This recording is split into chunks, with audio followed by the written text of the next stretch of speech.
మిలిటరీలో బ్రేకింగ్ చూస్తున్నాం. వికారాబాద్ జిల్లా పరికిలోని బహర్పేట చౌరస్తాలో రోడ్డు ప్రమాదం జరిగింది. అతివేగంగా వచ్చిన ఐరన్ స్టార్ట్ డీసీఎం ఒక్కసారిగా బోల్తా పడింది.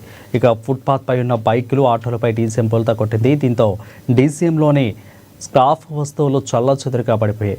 మధ్యలోనే డీసీఎంను డ్రైవర్ నడిపినట్లు స్థానికులు అనుమానం వ్యక్తం చేస్తున్నారు. ఇక అక్కడే ఉన్న ఓ 7 ఏళ్ల పాపకు ప్రమాదం త్రుటిలో తప్పింది. ఇక డీసీఎం బోల్తా పడుతున్న సమయంలో 7 ఏళ్ల బాలిక క్షణాల్లో తప్పించుకుంది. దీంతో పెను ప్రమాదం తప్పింది. కేసు నమోదు చేసుకున్న పోలీసులు దర్యాప్తు చేస్తున్నారు.